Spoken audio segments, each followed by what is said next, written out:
Yes, hello. Hello, is this Eustacia Andropov? Who else would it be? Everyone else is dead. Oh, Mrs. Andropov, I'm sorry to bother you. I'm trying to find out some information about Harry Houdini. Is it true that you're his cousin? Who wants to know? Oh, I beg your pardon. My name is Nancy Drew. I'm a detective working on a case in St. Louis. Harry was only my cousin by marriage, but my husband is dead, and so is Harry. So I guess that makes me nobody's cousin. Satisfied? I'm researching Mr. Houdini's ownership of the Royal Palladium Theater. Would you know anything about this? He owned it. Half of it anyway, for a few months. Then he died. Does that help? Do you know what happened to his half?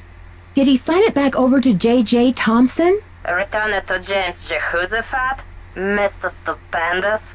Not on his life. Losing that man was Harry's greatest escape. Did someone in Houdini's family inherit the theater? Harry made a plan to give his half of the theater to someone he admired. A young magician, I assume. Perhaps a protege. I remember my husband telling me this. Can you tell me anything more? More? I'm 96 over here. I don't exactly have time to burn. I know it was a long time ago, Mrs. Andropov, but this is terribly important. My friend is in danger, and finding out what happened to Houdini's half of the theater may be my only hope of saving her. Call the Library of Congress. Ask about the Houdini collection. There must be something in all of those letters. You tell that Sherman Trout, Eustacia said. You're not dead yet, Shermy, so get up and make yourself useful. The Library of Congress. You don't happen to have that number, do you? Well, I should have this letter from Shermy around here somewhere. Cat food coupons. Vincent Jacuzzi repair. Dear Eustacia. Here we go. Library of Congress, Washington, D.C. 202-555-5000. Thanks, Mrs. Andropov. You've been a great help. Save it for my funeral.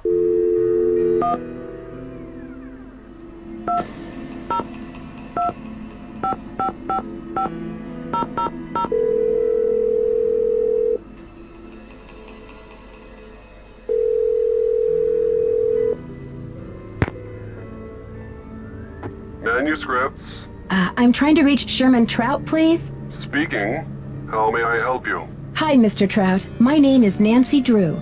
I'm a detective working on a case that involves Harry Houdini and the Royal Palladium Theater in St. Louis. Eustacia Andropov recommended I call you. Ah, yes. Eustacia was most helpful to us when we were assembling our Houdini collection. I presume you'd like to have a look at it? Yes, please, Mr. Trout. I'm very interested. Fine. Well, you'll just need to register with the library when you get here and fill out a request for the materials you wish to view. When your request has been processed, the materials will be delivered to one of our reading rooms where you can view them. Mr. Trout, please let me explain. Unfortunately, there's no way for me to come to Washington, D.C. to do research. I'm hoping you could help me find a document. Well, Miss Drew, I'm sorry if you have logistical constraints, but please understand my own limitations. The Library of Congress currently holds over 40 million items, contained in 10,000 separate collections. It's the largest and most comprehensive library in the world. I simply don't have time to run research errands for the individual citizens. Mr. Trout, if I don't solve this case in a matter of hours, the building I'm standing in will be demolished and an innocent 19-year-old girl, a friend of mine, may lose her life. You may be my only hope. Why is your friend in danger? She was kidnapped by someone desperate to save this building from demolition. Then what can you possibly be hoping to find in the Houdini collection that would help matters? Mr. Houdini was part owner of the theater, and I'm trying to find out who inherited his half. or what became of it when he died. I'm hoping Houdini might have discussed it somewhere in his personal documents. If I can prove that the current owner is not legally the full owner, then maybe I can get the demolition stopped and save Maya. I see. Well, this sounds urgent. I suppose I can take a look. That would be such a help, Mr. Trout. If you find anything, could you overnight it to me at the Royal Palladium? Well, I certainly can't send you the document itself. It's a historical artifact now. But I could send you a slide. What's the street address there, if I find anything? It's 1330 Washington Avenue, St. Louis, Missouri, 63101. Please send the package in care of Nicholas Falcone or myself, Nancy Drew. I can't tell you how grateful I am, Mr. Trout. You might just be a lifesaver. Miss Drew, I assure you, Sherman Trout is a man of his word. Thanks so much. Bye.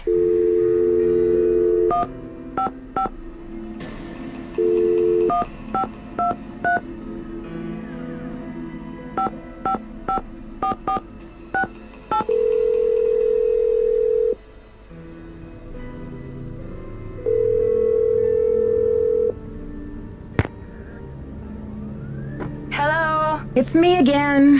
Hi, Nancy. I've got George here, too. Bess filled me in, Nancy. Any developments? I'm just searching the theater, questioning suspects. And? When I spoke to the police about Maya's press pass, they said that Nicholas is known for using extreme tactics, and that he might even have been involved in a staged kidnapping last year in Nashville. You don't think Maya could be mixed up with him somehow, do you? No way. Maya expresses her politics by writing about them. You know, the pen is mightier than the sword. She and Nicholas Falcone don't even speak the same language. I think you're right, George.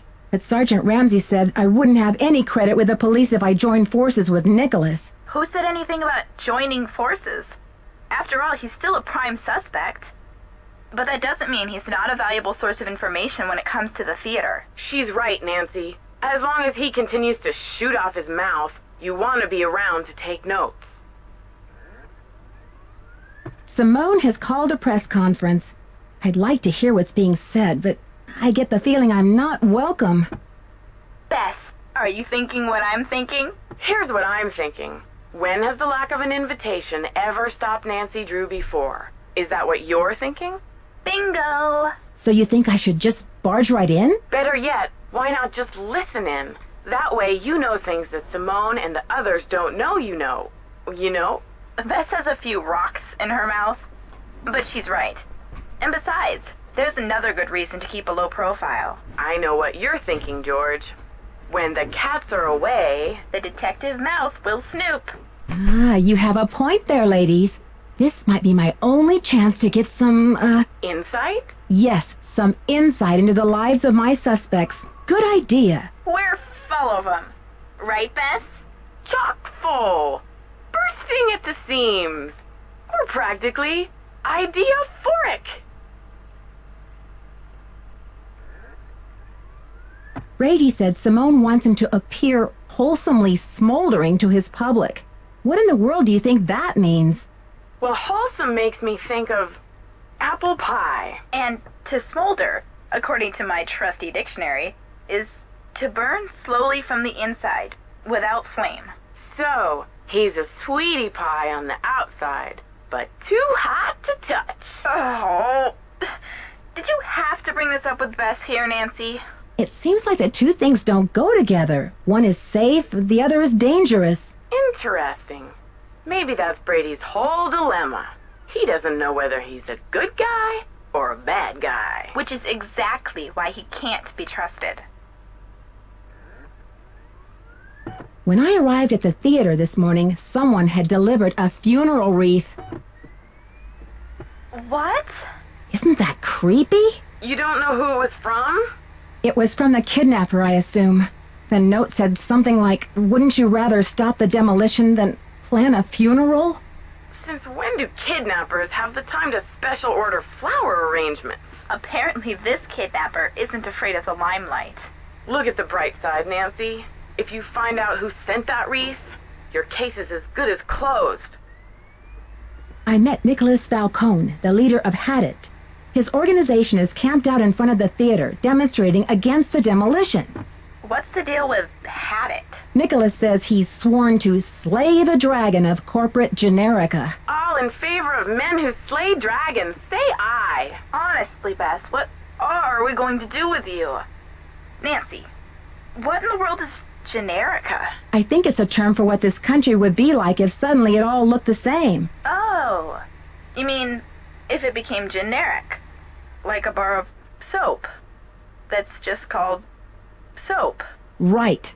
Hadit believes that protecting historical buildings is key to preserving our national character. That sounds noble. Yeah, except he practically jumped for joy when I told him the kidnapper's motive is to save the theater. Uh-oh. Sounds like you better keep an eye on him, Nancy. Nicholas told me that his grandmother did a lot of the artwork inside the theater, but that J.J. Thompson, the original owner, never paid her or even gave her credit for it. That's terrible. I can see why he's so dedicated to saving the theater then. Yeah, I'd like to learn more about this J.J. Thompson. Maybe you can help Nicholas get his grandmother the credit she deserved. I told him I'd keep my eye out for anything that would prove her connection to this place. I wonder if JJ left any of his personal effects behind. If he did, I'm sure they're gone now. His kids must have cleared the place out when they remodeled in 1956, a few years after he died. That's when it became a movie theater. You never know, Nancy. If there's one thing your detective work proves every time, it's that old buildings are the keepers of old secrets. Let's just hope this building lives long enough to tell. Okay, you two. I'll talk to you soon. Good luck! Be careful.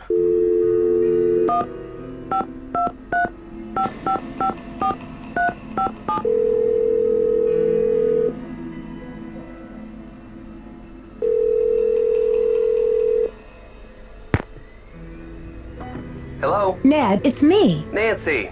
Bess called and told me what happened with Maya. I've been worried sick. Did she tell you what the police said? About the 24-hour delay? Yeah, she told me.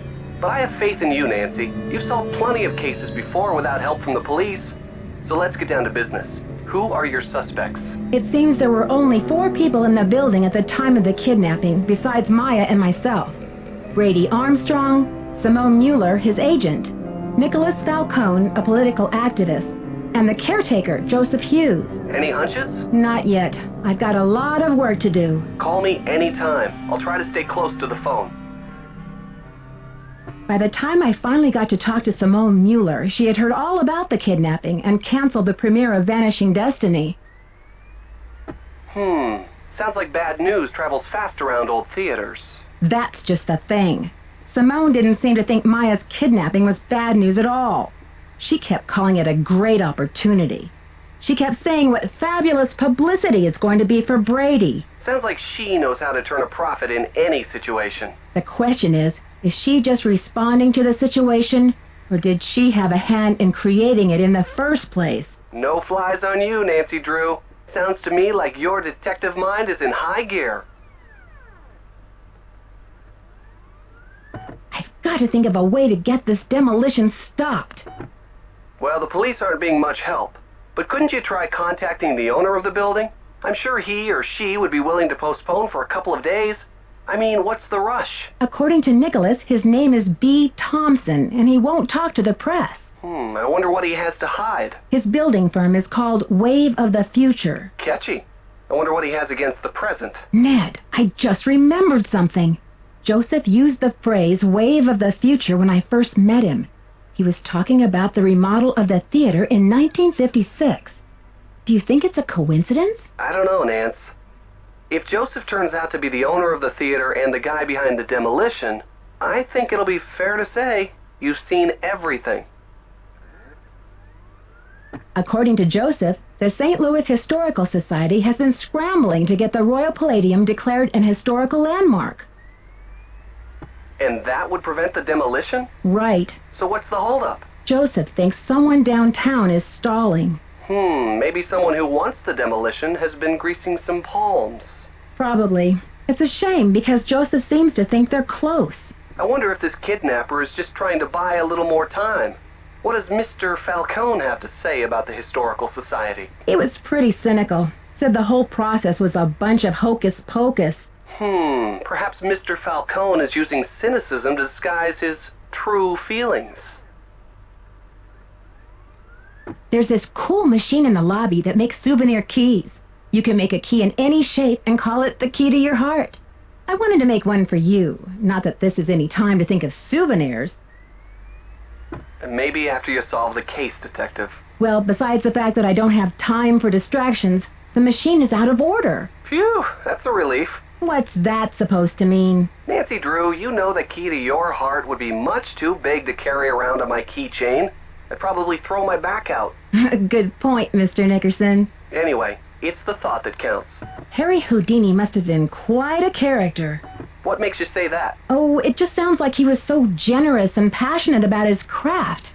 Everyone loved him. Any theories yet on what he did with his half of the theater? No, but I highly doubt he was generous enough to give his half back to old J.J. Thompson. That wouldn't have been an act of generosity anyway.